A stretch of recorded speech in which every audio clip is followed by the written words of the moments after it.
Alrighty.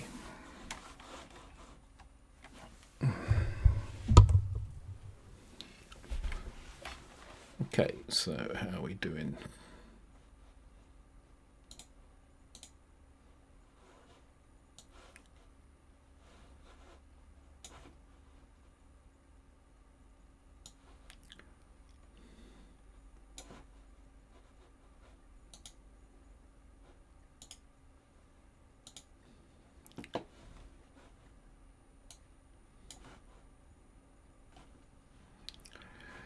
All right. Testing. 1, 2. That's all good.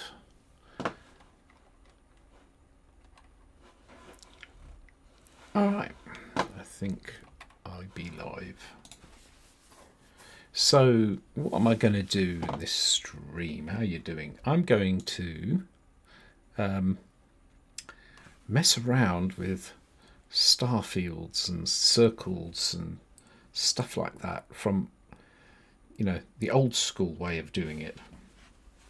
The interesting thing about drawing a circle really fast, if you had to do it like in assembly programming, way back, you didn't even have floating point. Turns out you could still do it. So this is the trick that you would use. I'm going to use floating point here. If I start here by setting up a point x1, y1, and then I have this guy that I can sort of move around.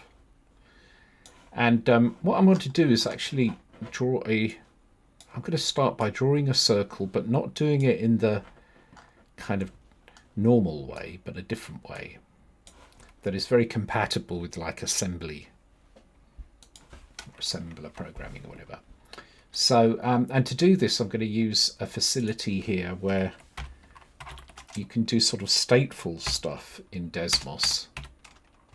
Still getting used to it, but let's say that, well, I called this P1, didn't I? We're going to make it P0.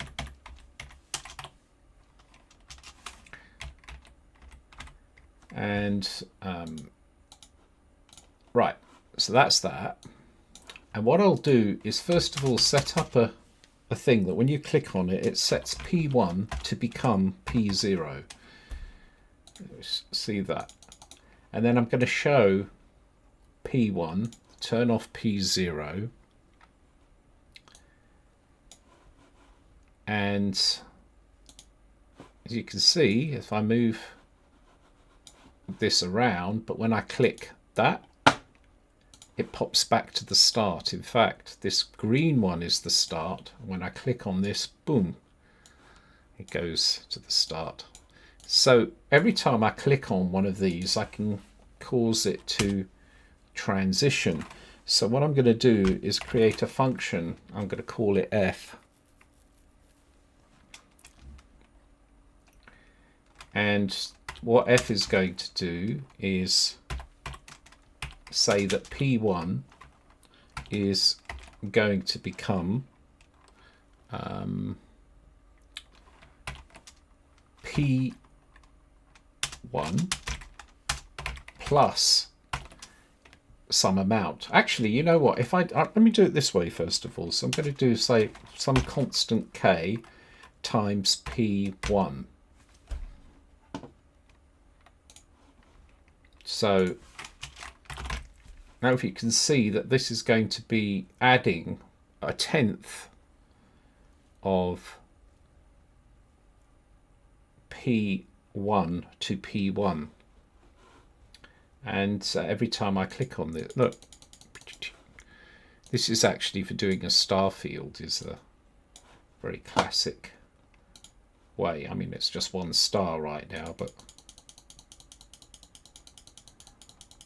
and it's just sort of scaling up over time. And then what I can do is add in here a ticker and say the ticker is going to call the function f every, you know, period time. And when I click on this, it's going to reset. So you get this.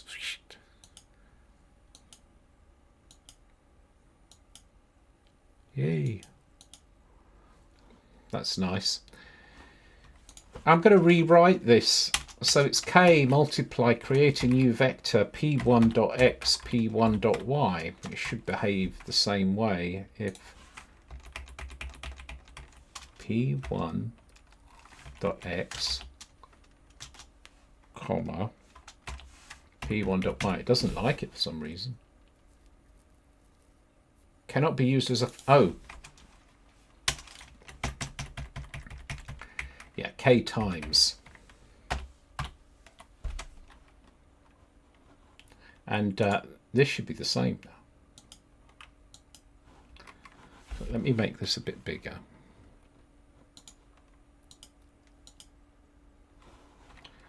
So we can see that when I click on this reset, it's just accelerating. The further away from the origin that you are, the faster the thing is moving away from the origin. So, right. But what would happen if I change the way this were drawn? Like, so this is X and Y. What happened if I flip them?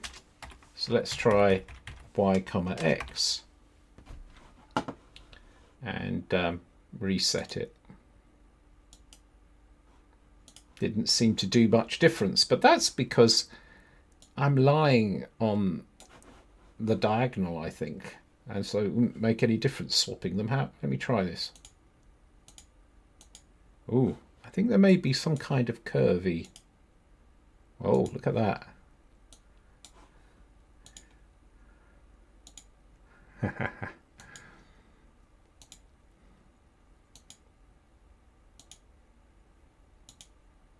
Looks cool. So what I've done is just swapped the X and Y.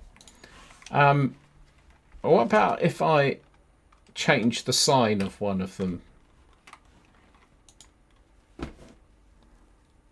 Now we have a circle.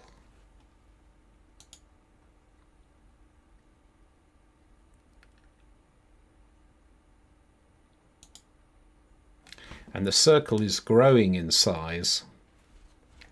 Why is the circle growing in size?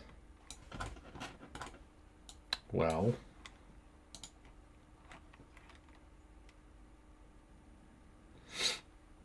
and how do I change the speed of the spinning? Well, the speed of the spinning is this k value here. I could set this to sort of k0, between 0 and 8, I don't know, 0.2. There we go. And then reset it. Let's make it smaller. So the thing about this algorithm is that k is basically a multiply or dividing factor. So what I do is I divide the coordinates by a constant and then add them. The thing is, I could make k 1 over 16. Now, the reason I said 1 over 16 is that would be shifting 4 bits in binary. And so you can get this type of circular action going. And there was a demo on the Adventure Vision. I wonder if I've got that.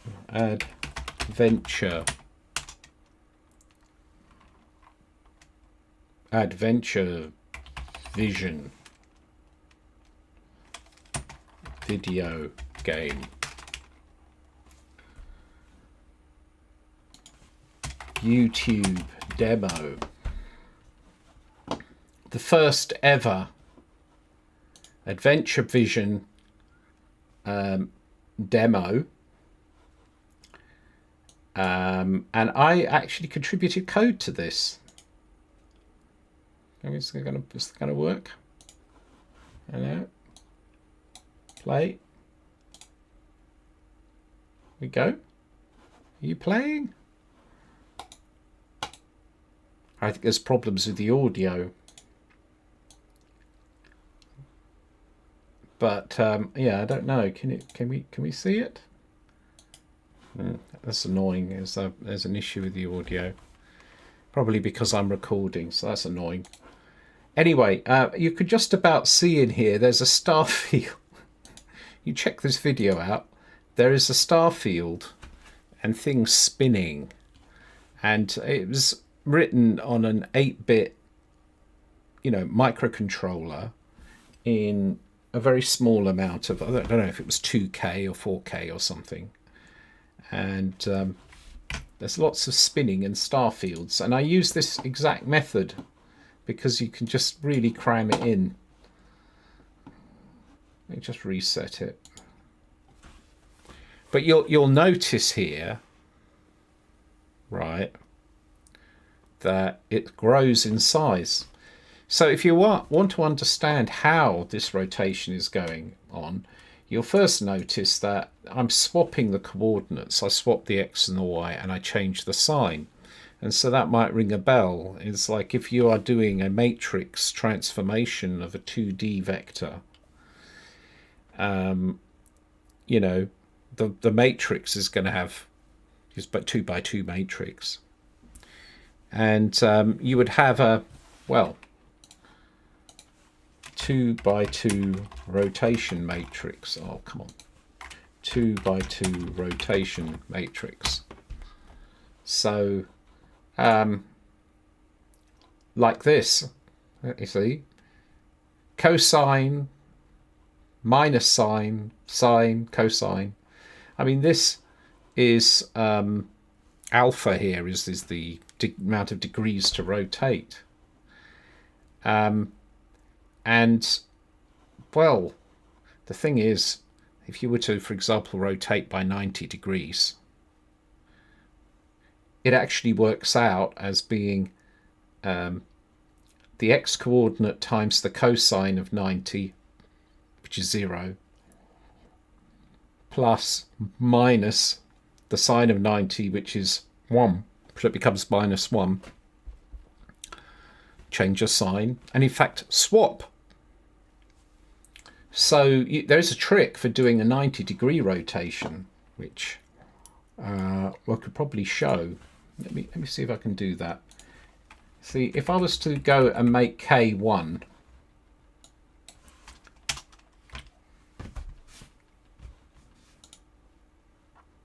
let's make K1 and reset. Oh, it's not letting me, probably because I clamped it. So let's try this. Ooh. Let me do a single step here. If I turn off this, we'll put this back at the beginning here, right? Boom. And then we single step it.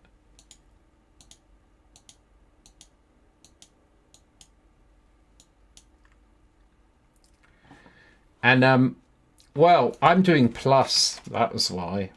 Let me get rid of the plus. So what we're going to do is every time step, I'm going to swap the coordinates and add and change the sign of 1. And so what I've got each time, it's a 90-degree rotation.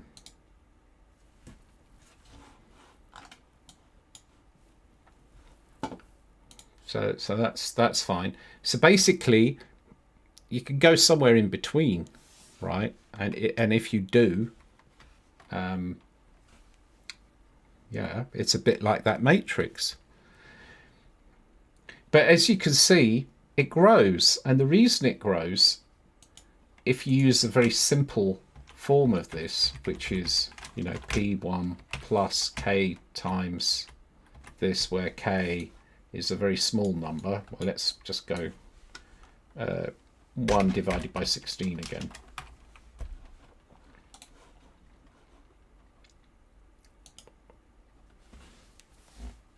The reason it's growing is because it's only an approximation.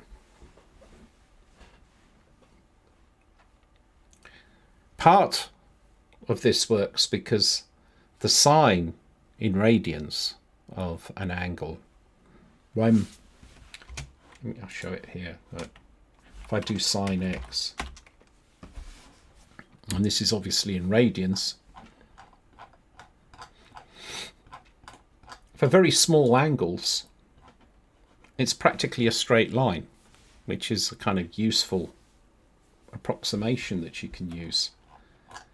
And in such a circumstance, such approximations work pretty well.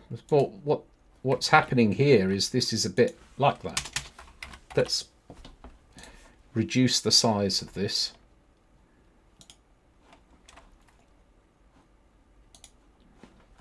This is now rotating very slowly because there's a small number of k. And so what I'm doing is effectively the swap x and y and change the sign, but only a small amount added on each time. Very small angle. And the approximation is better. And so it's going to take longer for this to sort of spin out.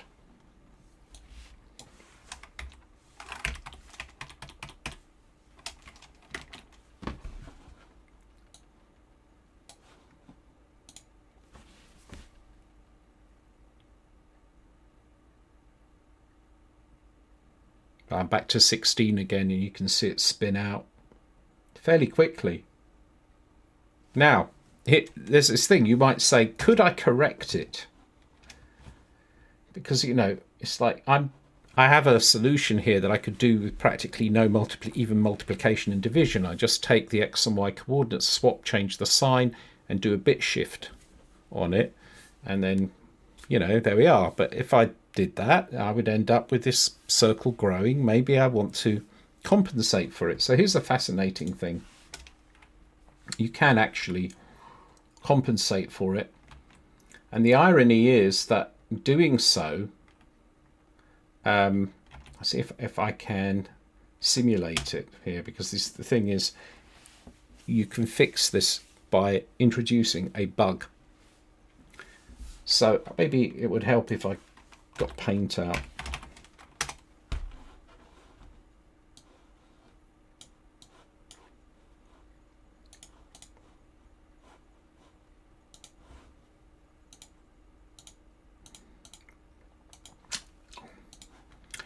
If I'm talking a bit funny, I bit my tongue earlier on. Don't know why. It's I think the tongue's swelling up. It's swelling up a little bit. Anyway, right. So, so basically, look, what you have is, there's my point. It's at some position x, comma y. And the algorithm for this circle is basically, let's say x 1. Let's put x0, y0, right? So x0 equals x0 plus 1/16 of x0, of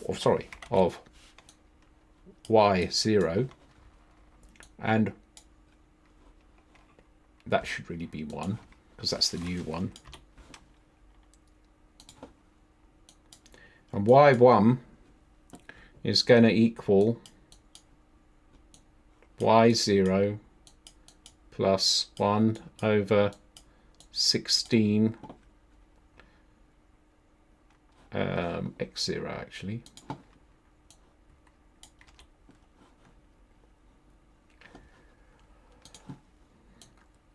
Sorry, yes, it is y0. And then this is x0 here. And actually, that should probably be minus. So you've got x1 equals x0 plus 1/16 y0. And y1 equals y0 minus 1/16 x0. And if you do it like this, that's what we have in here. And it's an approximation for a rotation, and because of the approximation, it actually grows a little bit each time. Of course, you could think about fixing that by normalizing. But again, if you were doing this in fixed point on an 8-bit processor, you don't want to be normalizing, you know, square root functions, divide. Whoa.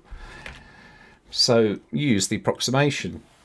Now here's what you would do, maybe not thinking about it too much. You might do the following. And I'm going to sort of do this as more like code here. So rather than being, you know, this x and y, 0 and 1 for the previous value, the next value, imagine this to be a piece of code. So it's 2 lines of code. So the first line of code says x equals x plus 1/16 y, and y equals y minus 1/16 x. Do you see that if you do that, as 2 instructions, one following the other, you actually have a bug, a classic bug, because you are putting in here the modified x from the first instruction. Aha! So the irony is this is the bug that fixes this ever-growing thing. It's a most amazing thing. If you fix the bug, you actually end up with your circle growing in size, right? So this thing here is growing in size. Because now I already know that if you use the broken version, it'll be constant size. So what is that? I would need to put into this y term, instead of x, I need to put the whole of this expression.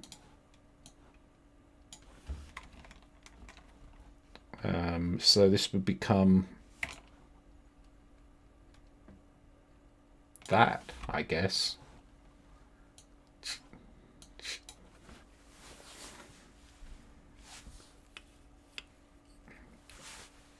Right? Because the second instruction is using the modified x. So I think what I could do is change my formula to be this. And the thing is that in Desmos here, because this is a functional tool, it sort of doesn't lend itself very well to that. I wonder if there's a way. No, I could probably, I'll try. What I will do, yeah, it is interesting to see if I can get this to work. I'll just stop that for a minute.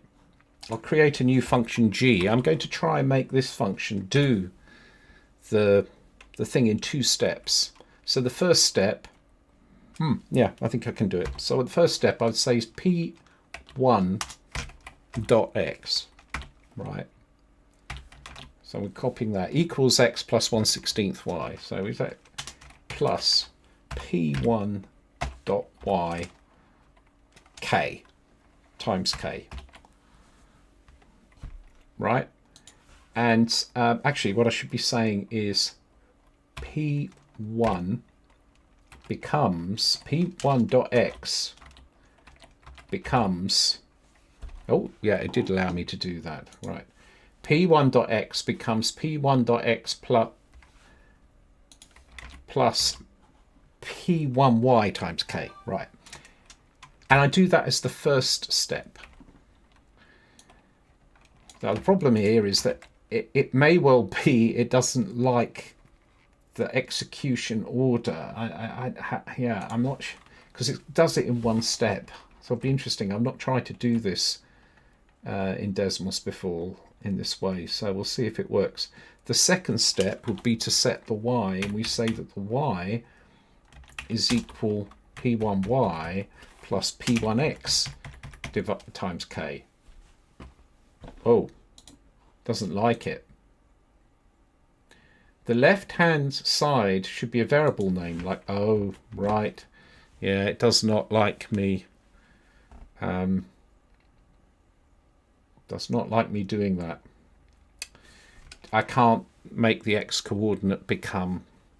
So what I might try to do is break it down into p1 and p2. So I could say p1 P2 becomes a point which is P1x, right, becomes the point P1 plus P1y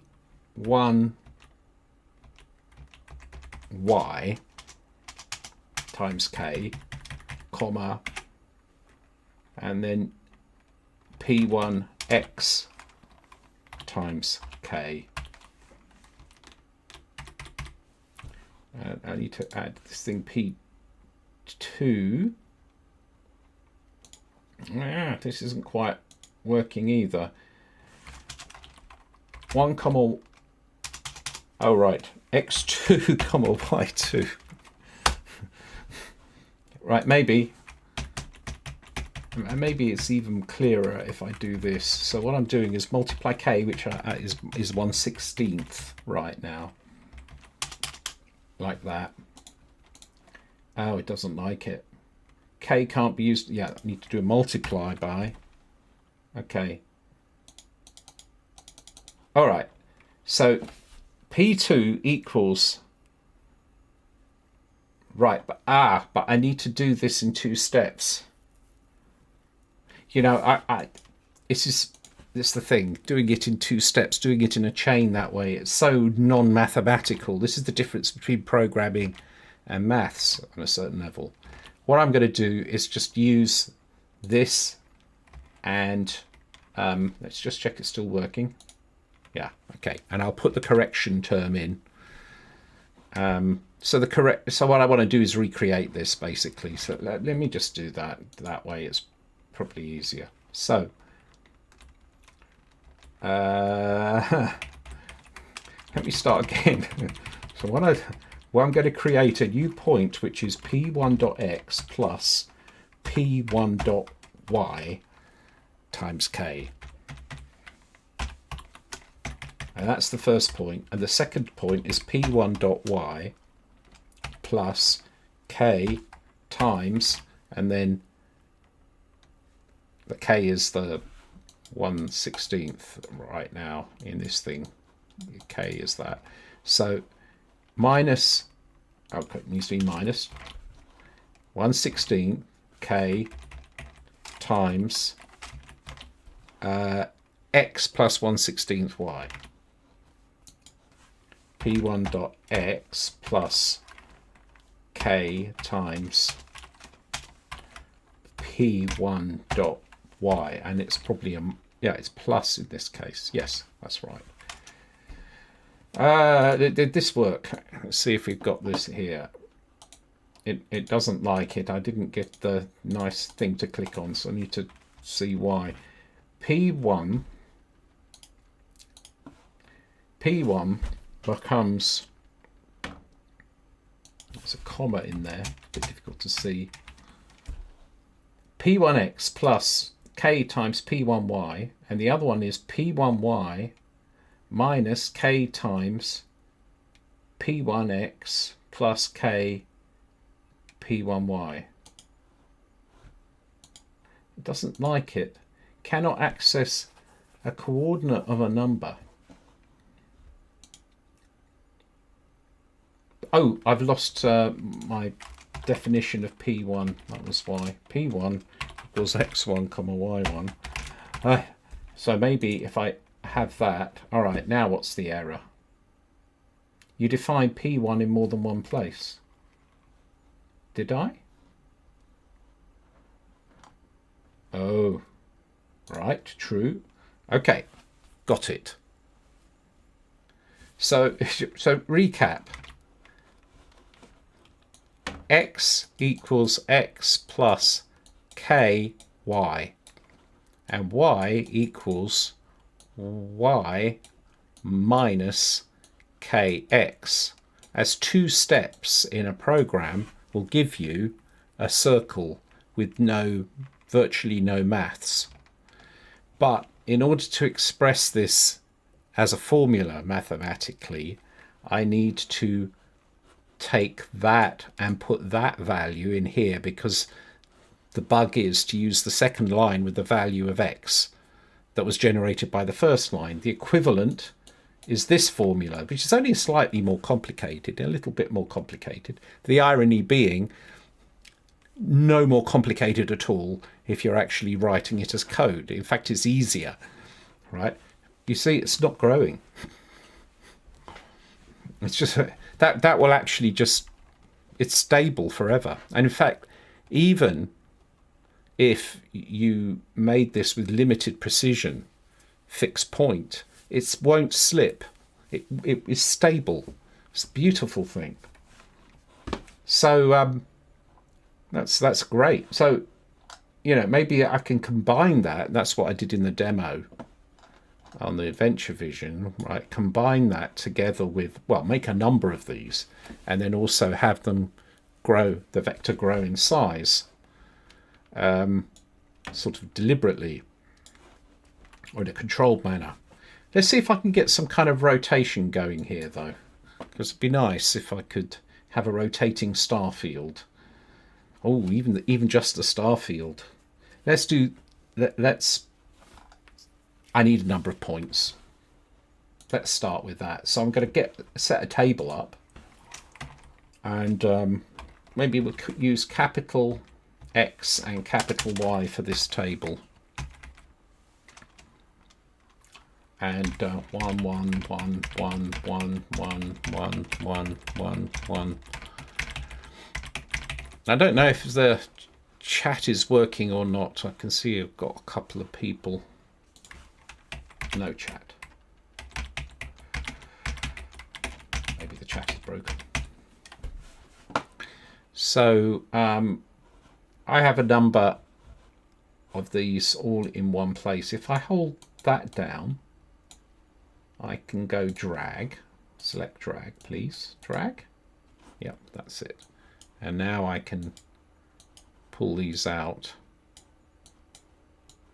So these would be my stars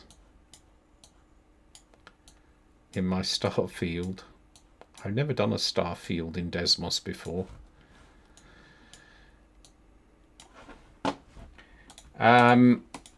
Probably want to call this X0 and Y0 because, I'll tell you why.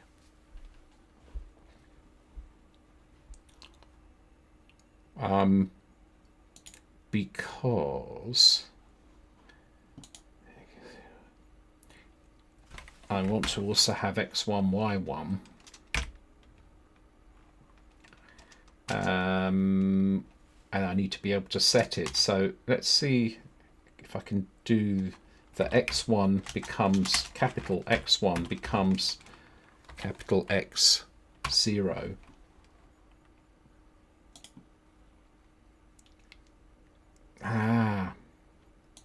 Must be defined to be updated. Oh, that worked. Great. So what's happening here is X1 becomes X0 every time I click on that. And then what we'll do is say Y1 becomes Y0 every time we click on that. And then what I can do is take both of these, separate them by a comma.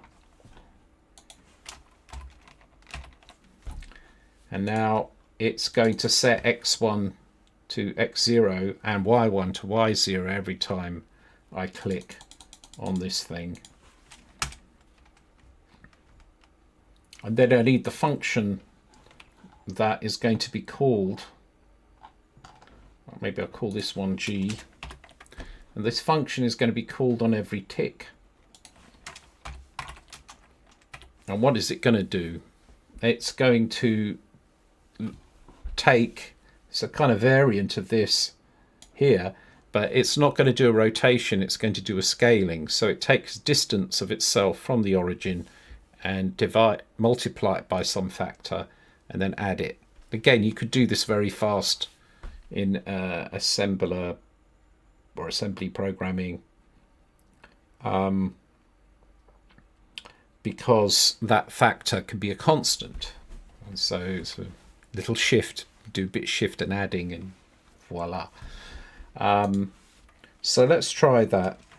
this, every time we call G, it's going to say that x1, and now x1 there's a list of numbers, so it's the x coordinates of all the stars, is going to become x1 plus, actually I don't even need to, I can just do a multiply. Well, no, I'll do the plus a constant, because then it makes the point that you could do this calculation very easily, right? So what we're going to do is, I'll call it Z plus x1 Z times Z, right? And then we're going to make Z something like 1 over 16 as well. So I'm just saying, if I divide by 16, that's shift 4 bits to the right. So I shift 4 bits to the right, which is very cheap on a microprocessor, and then add it on to the current value. So 16, it is 1/16 is 0.0625, so it's like multiplying by 1.0625 in effect. And I think I need to do this for both, right? So all the x coordinates and the y coordinates.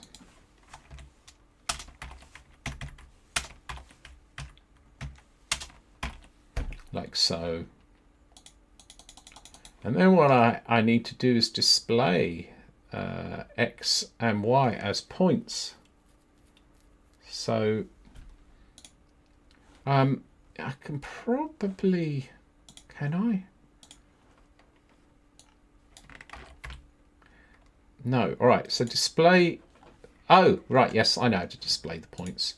I need to just go do x1, comma, y1, and we have points.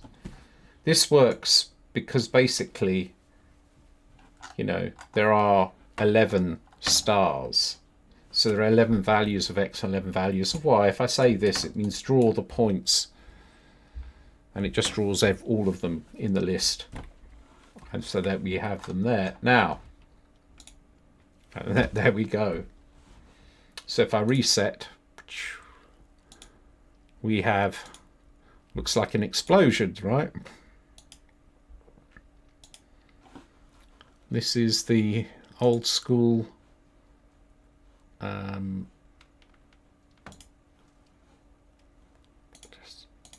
the old school starfield. Now, to get the effect, might be better to, there we go. And then we need it to reset, because the problem there is they've gone.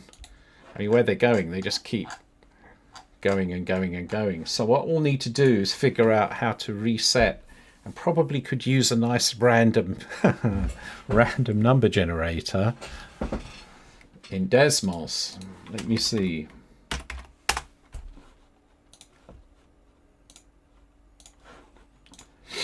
Is there a random? Oh, there is. There's a random. So what we can do here is use a conditional. So when this is scale the x and scale the y, but we only do it if the distance of the point from the origin is less than a certain amount, right?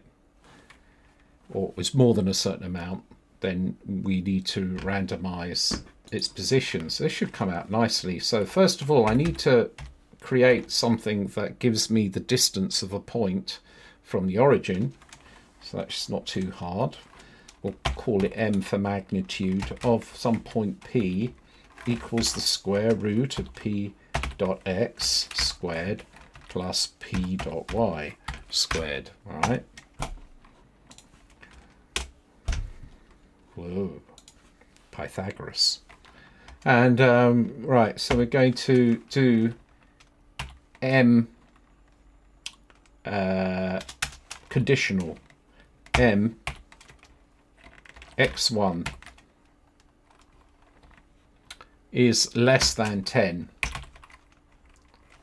If true, then do, you know, what we have here already. Otherwise, but I have to separate with commas. So how do I group them? I guess I need to put them in parentheses like that. So in that case, I move it. Otherwise, I need to create a point and a random position. And I can use the random number, which creates a number between 0 and 1, and maybe subtract a half, and then I'll have it going in different directions. So I've got random minus 0.5, comma, random minus 0.5. Is it going to like this? That's exciting. No, it doesn't like it. What does it not like? Cannot access the coordinate. What does it not like? M x1 less than 10. All right. Let's see what happens if I do this expression. Oh, it doesn't like it at all. Okay, so that's that problem. Let's try this. Nope, still doesn't like it. Magnitude.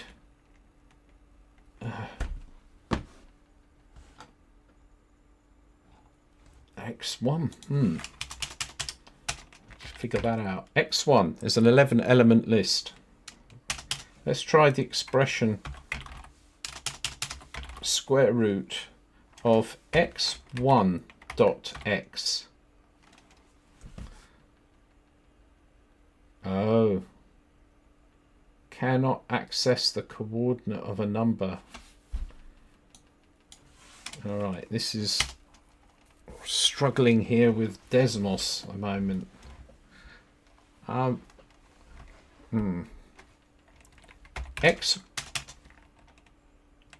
X1 dot O, maybe x1 dot x. Yeah, it doesn't like it. Oh, because it doesn't exist in that form there. I'm just x and y. I'm being a fool. Okay, what we'll need to do is put my function takes an x and y value, square root of x squared plus y squared. There we go. And then this needs to be x1 comma y1. I was getting confused there. Still doesn't like it. Right, what does it not like now? Cannot use an action and a point. Yes.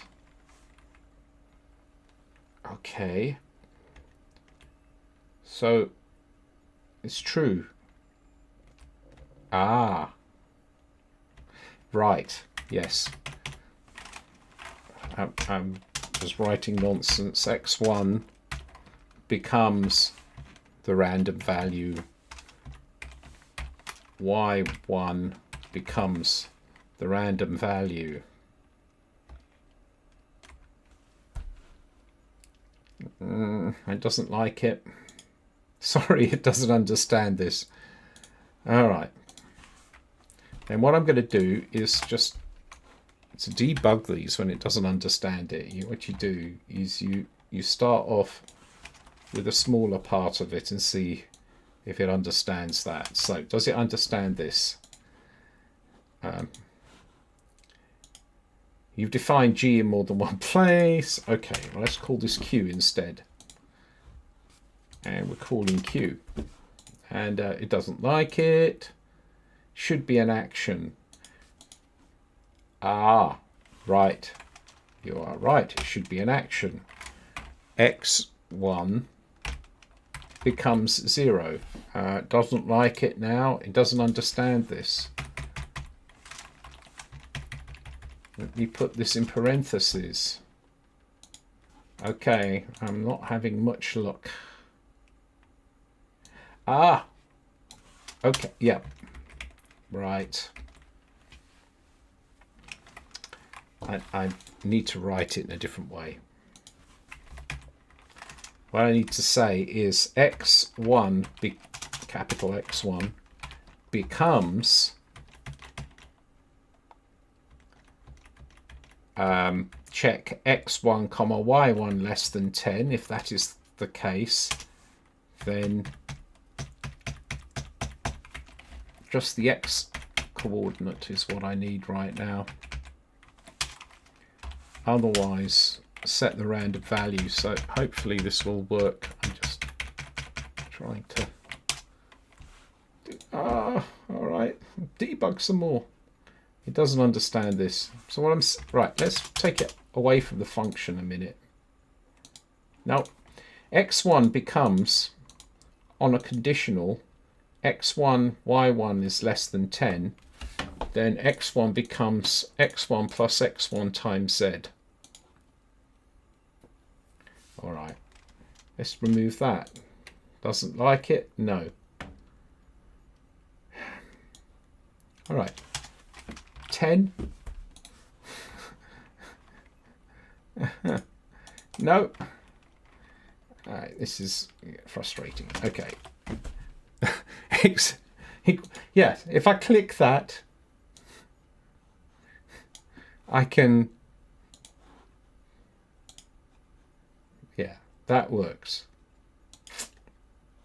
Let me set there. Right. X1 becomes X1, capital X1. Yeah, that does nothing. That's fine. Now, if 1 equals 2, do X1. Nope, that does not. If 2 is greater than 1, right, that one it liked.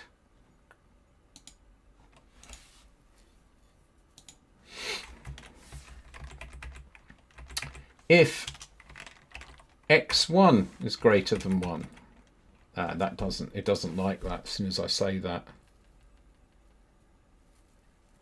Ow.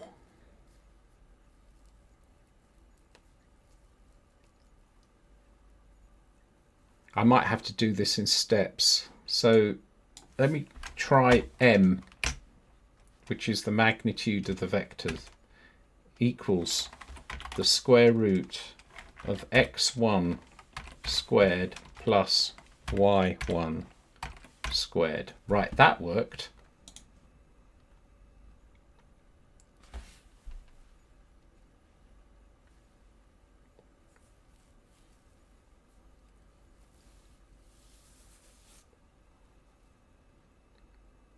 Oh.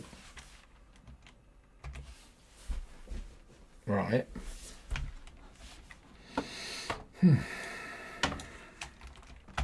X1 becomes M1. No. I've never tried to do this before, so it's actually interestingly difficult. To check if... All right, I have an idea.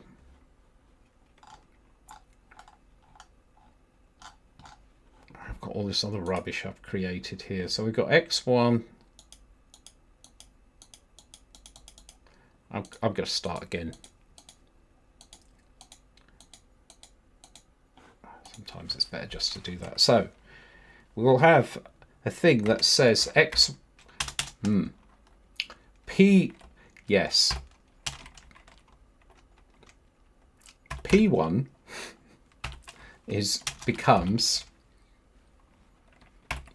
a point made out of x0 comma y0.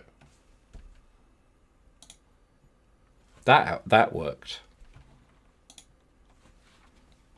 So when I click on that, what I get now is 11 points which have xy coordinates. I may have more luck with this now. We shall see. Let's do a quick test to see if I can make the points move. right? So we'll say P1 becomes P1 plus 0.1 comma 0. Every time I click this, I look at that, that's working.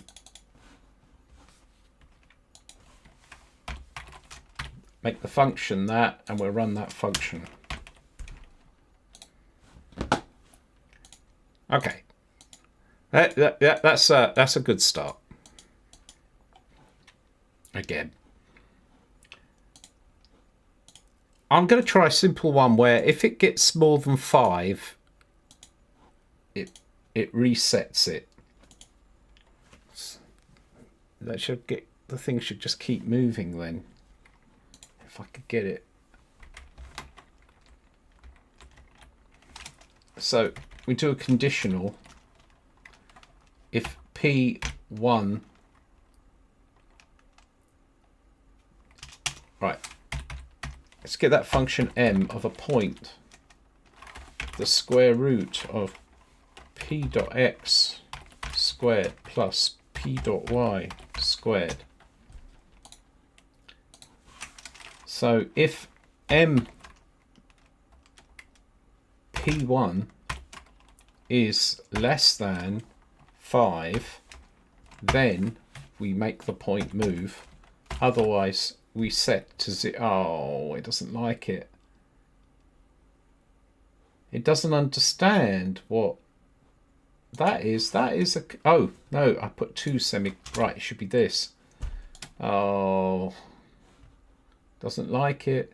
Cannot use a point as a number as a prompt. Okay, that's true. Cannot use a point and a number. I used a number in the false case. We have life. It's reset it. So instead of resetting it to 0, we reset it to P1. No. Right, let's have P0 equals x0 comma y0. So now I also have the points P0, though I can just say P0 here.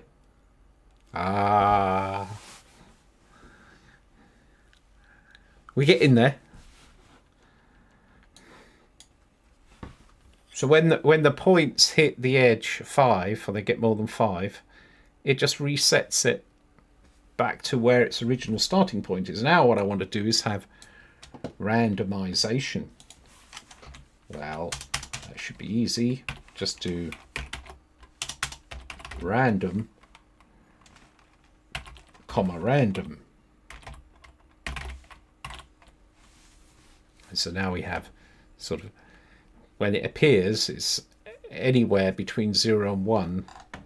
It's anywhere in here they're appearing. Okay, cool.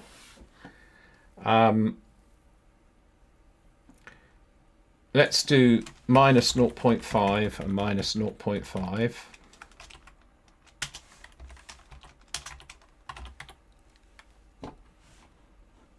And so now they're appearing anywhere in 0.5 plus or minus 0.5 of the origin. So I should be able to get this work now. So what I was trying to do with the star field is wherever that random position is in that square is going to grow out from there.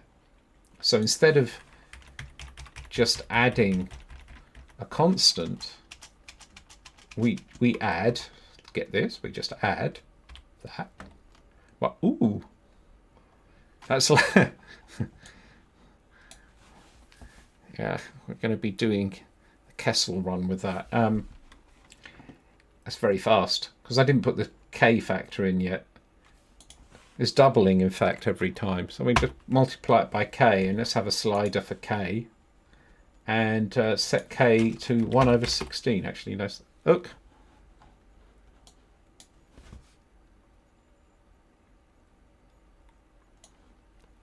The only thing that's slightly bothering me, it's taking the shine off this a little bit, is we only seem to have one star at a time. That is disappointing.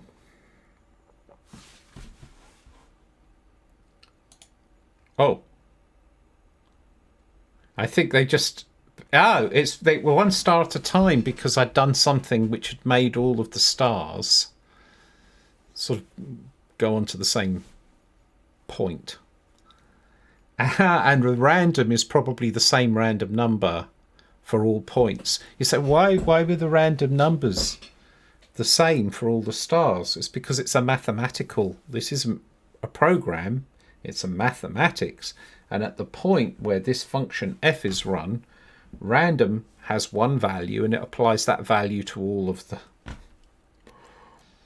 So it's kind of interesting because with this algorithm in this way, when two stars disappear at precisely the same time, they appear at precisely the same time, they will appear at the same point, and so the side effect of this is that over time you're going to get fewer and fewer stars. Look at that. That's annoying. That's why there's so few stars. Wow. Can I have more stars, please? I'll reset. You can see it. Look. Oh, where's the reset? There it goes. So yeah. So first, it's working, but then, if you ever get two appearing or triggering at the same time, they will get exactly the same coordinates, and then the behavior after that is exactly the same. And so eventually you'll end up with one star. How to get rid of that? That's a tricky one.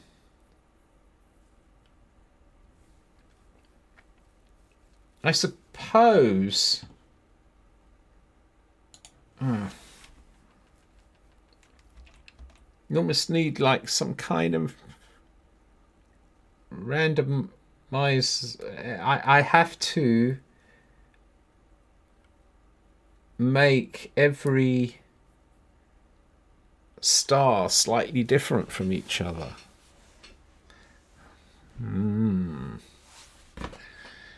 Interesting. I have to think about that. I was not expecting that problem.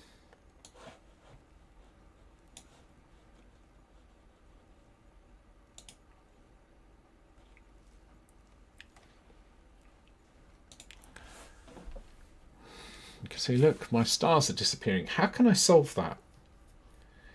So in order to solve it, I need to either make sure that the random number is different within one tick or one call of this function. I think that is perhaps not a good idea. I don't think that's possible. So then the only other thing that can be done is I don't know.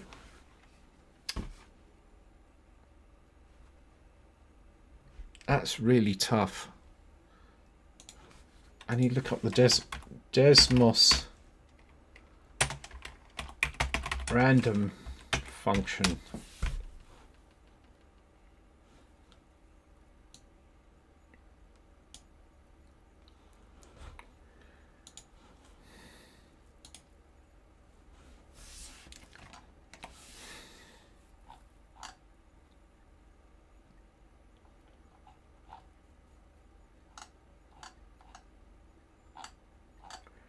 You kind of want a random that is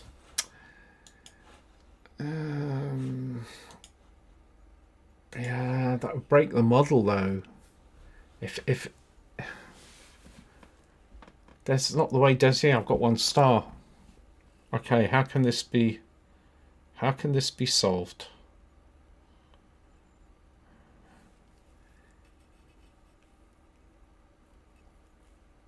Yeah.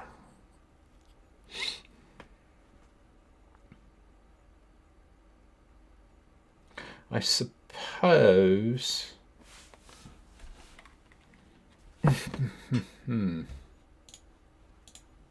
I could create kind of a Z. No. Oh man.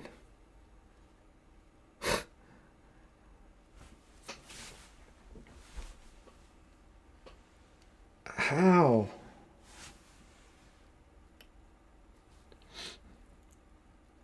I don't think that's solvable.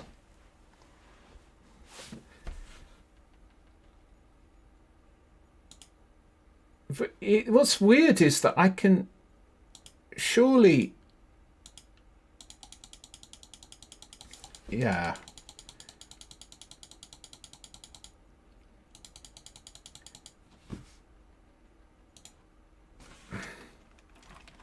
Times 0 plus 1 times 0 plus 1.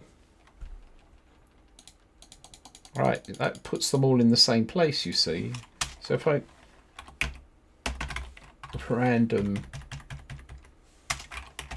random, it's the same random number every time I press that.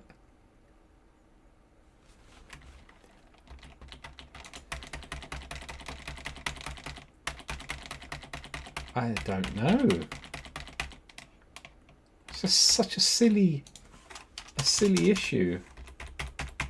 How could... Okay, so this presents the question problem. How do I create a random list of numbers?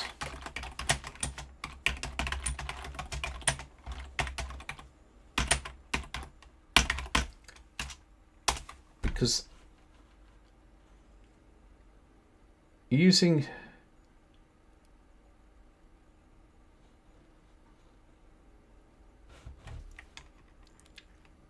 random can take an argument. So random 10. Oh, right. A equals.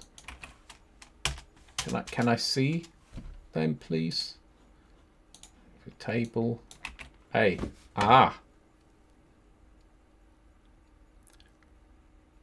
There is therefore perhaps a way. Instead of saying random, I need to generate random list of numbers and then pick out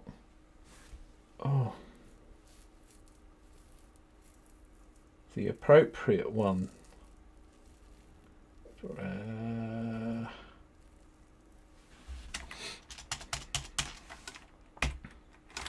So if I say random length of P1,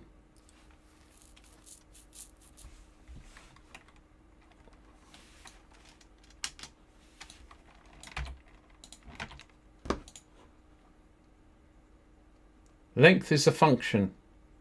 Try using parentheses. Okay, I'll try using parentheses. Oh ho ho ho ho ho ho ho ho.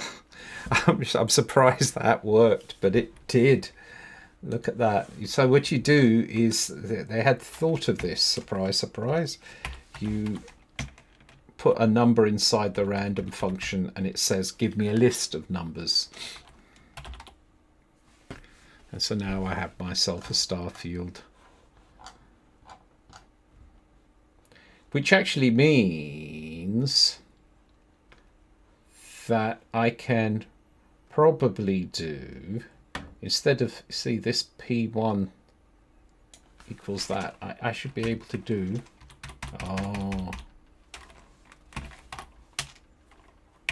random 100, comma, random 100.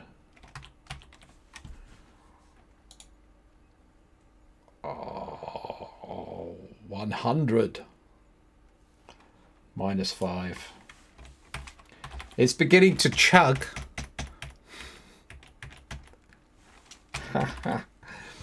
Abusing Desmos. Look at that. It's not very performant, is it? Can I zoom out, please?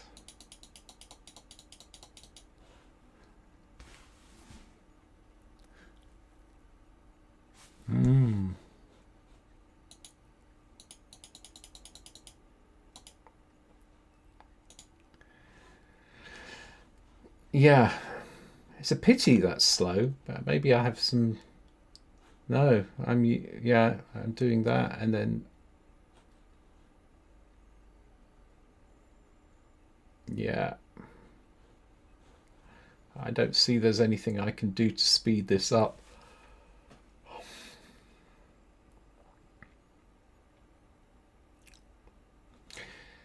So maybe what we'll do is just say have 20 then.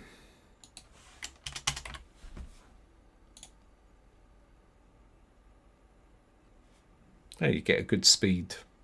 So this is a classic starfield. Just the simplest. I know it looks more complicated to Desmos, but basically this is extremely simple. Extremely. So it's you have some coordinate, some point, any given star, x, y, and all you do each time is say x equals x plus kx, which is the same as multiplying by another value of k. You know, you could just say it's a scaling factor, but again, I'm showing it this way because then you can see how this trick worked in the context of the old days when you didn't have some basic maths functions. So in that situation you would do, well, to do it in sort of C code style thing like that, you just do for, oh, wrong way.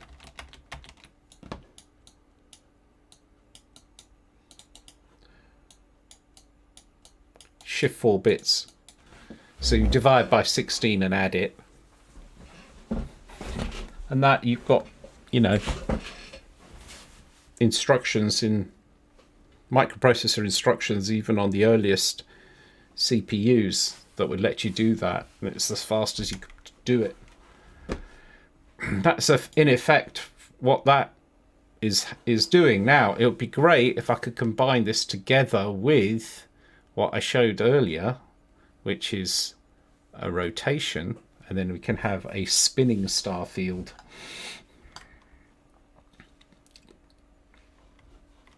So when we look at this here, P1 plus KP1, that's all. That's basically it. Position plus a bit of its position. So the further away the point is from the center, the faster it's moving, and so you get this kind of like the effect of things rushing towards you, but it's all fake. It's not 3D, it's fake. Fake D. Let's see if we can get some rotation going. So in order to do that, I need to add a point, and we'll just do, yeah, it really doesn't matter that it's growing in this case, so I suppose, so I can do P1 dot X, now P1 dot Y times J for the rotation, and minus P1 dot X times J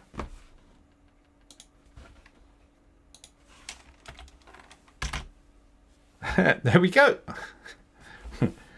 we now have a spinning starfield. But again, the actual math part, the rest of this is just, which isn't actually that much, right? Oh, I do need that. There isn't much. But that's the bit that actually does the transformation of the points, is just that.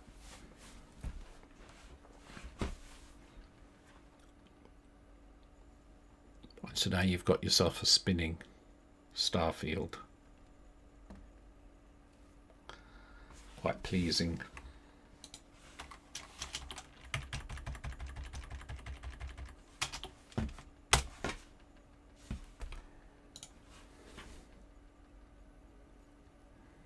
I bet you thought you'd never see that in a Desmos sheet.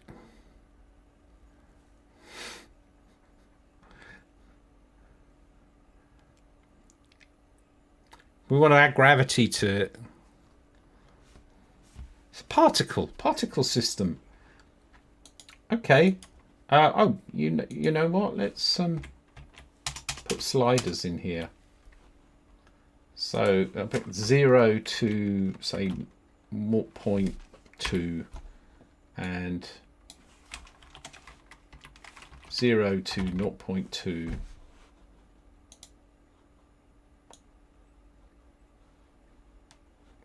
So K there. So that one is how fast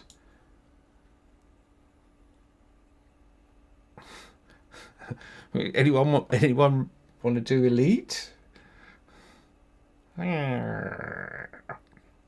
Okay, and let's do a little bit of rotation. And let's keep going. We probably want to have it be able to go back as well. 0.2.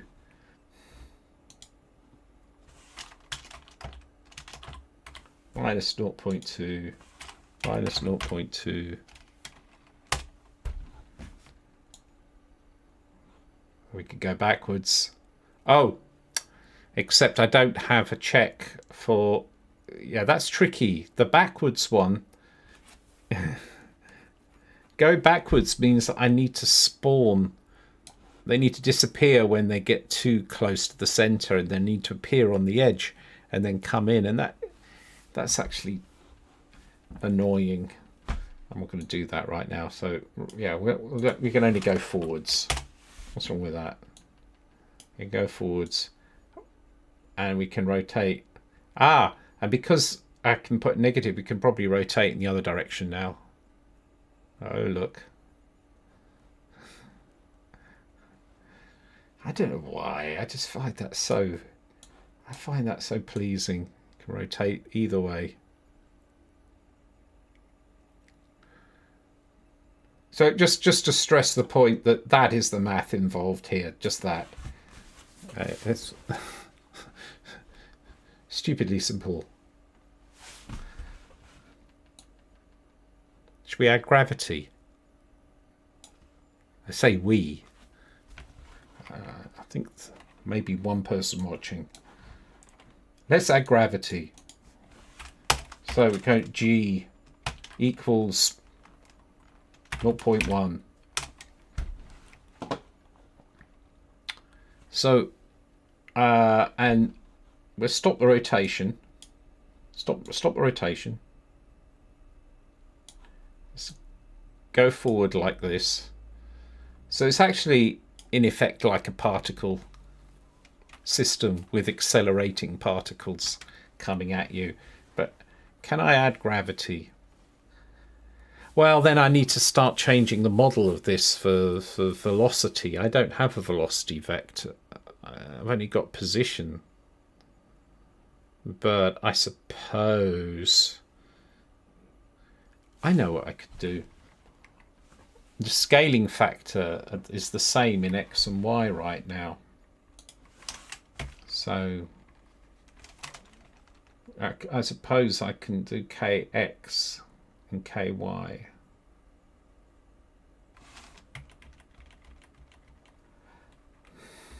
That's on this P KX. So what I could do x comma p1 dot y, and then do k x times and k y times, and add some sliders. Now I can have them going at different rates.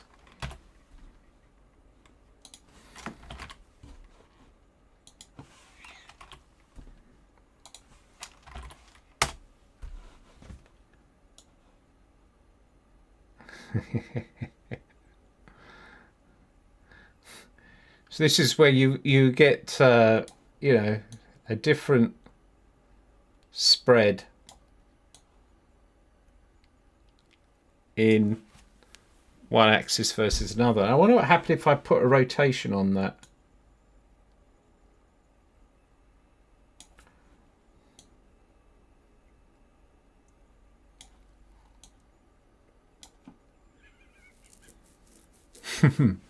But it's not really gravity.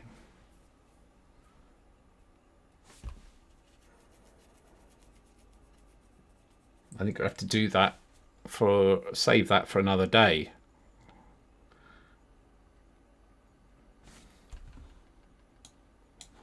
Can I?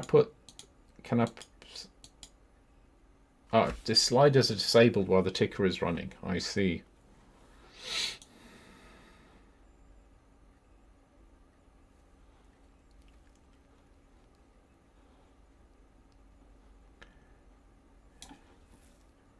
So maybe if I put these both at 0.1,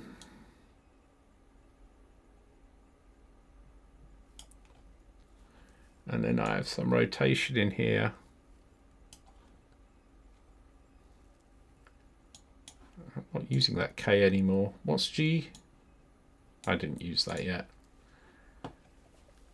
The other thing I could do is have a different rate of rotation in the two axes, right? So that's in the rotation part of the formula is here. No, here, J. So what I could do is actually do J underscore X and J underscore Y. And I've got another couple of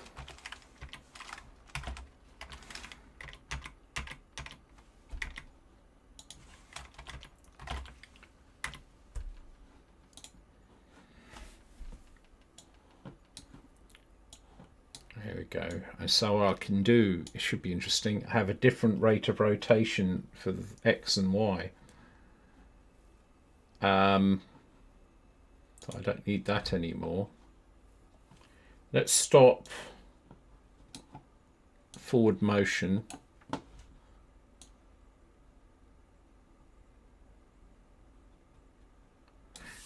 If these are rotations, I should be able to go from plus or minus. Okay, let's set. So this is only a rotation in one axis, but it's not really a rotation anymore.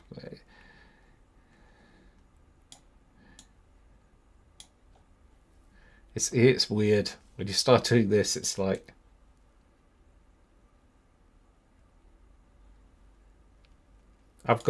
it's turning clockwise. It's doing the formula for turning clockwise in one axis and anti-clockwise in the other axis.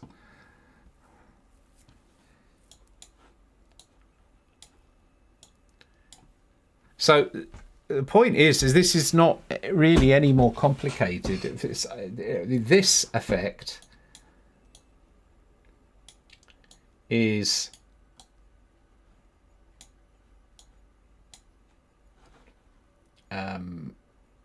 just, this is the math. hardly any more. And the weird thing is it starts creating an impression of 3D, doesn't it? That looks like a 3D object spinning. So in the demo of the Adventure Vision, I've got I made a spinning cube and a spinning pyramid and even a spinning spaceship, which is put on the together with the star field, and it's fake 3D.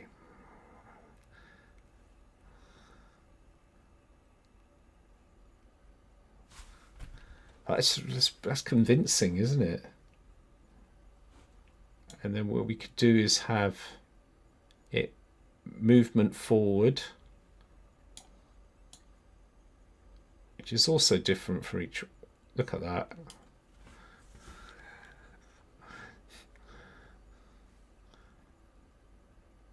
That's a lot of effect from the simplest.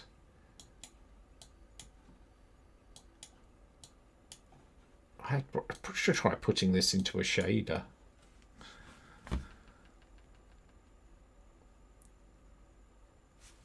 I've got to reduce the number of, we have 60, let's try 40. Let me smoother.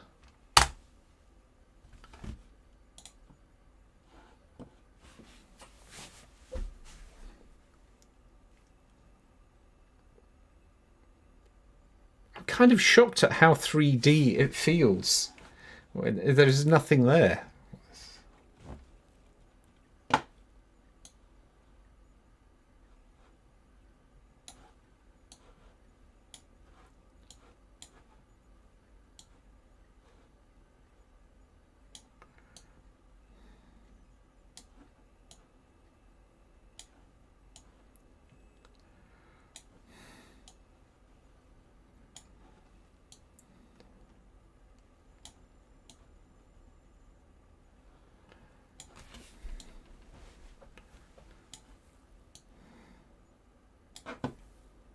Surprisingly effective.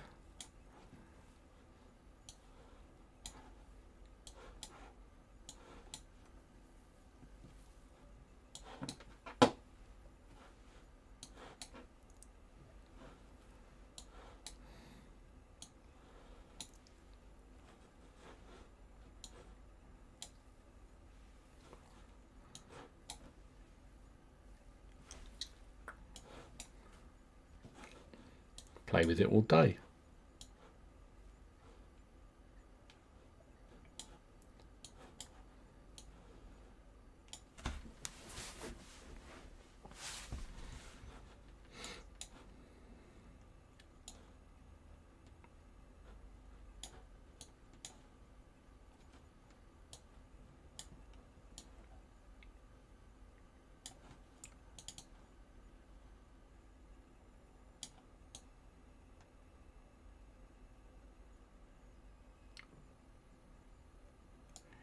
Yeah, when the rotation is different for the two axes, for X and Y, you lose the sense of rotation, but when you make them the same, in the same direction,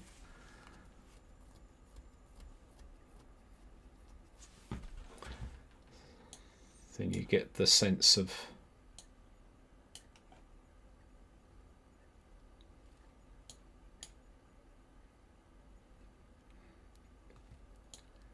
yeah.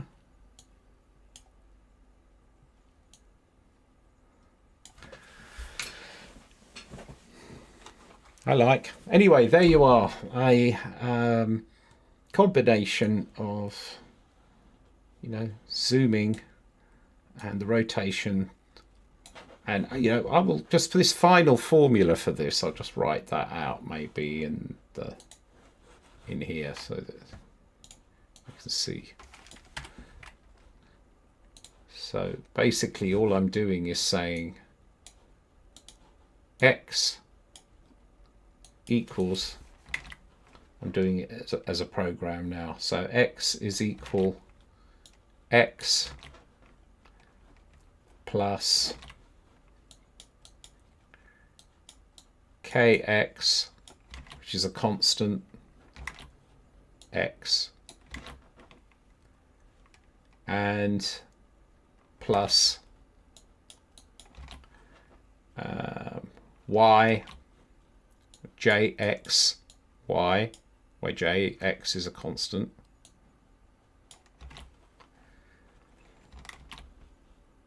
Minus jy x. And then you just do the same thing again for the y.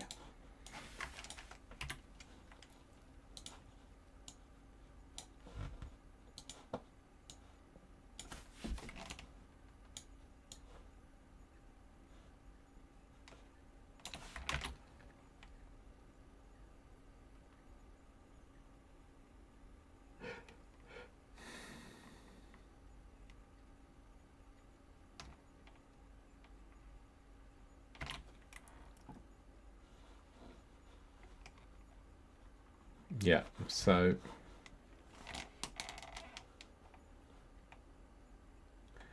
it'd be y times kx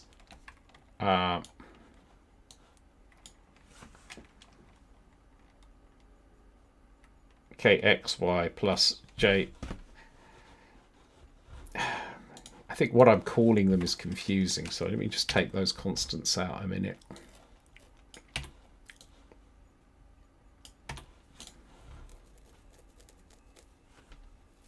And I called them J and K. So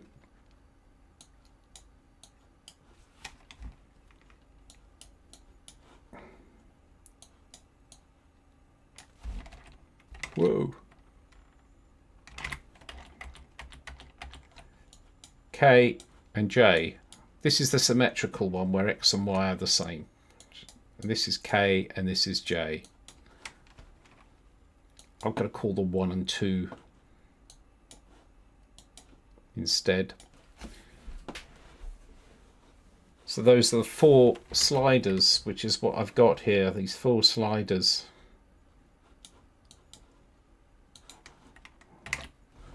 You just change K1, K2, J1 or J2. That's it. 2 multiplies, some additions, and Bob's your uncle. Hope you enjoyed that. I'm off. Take care.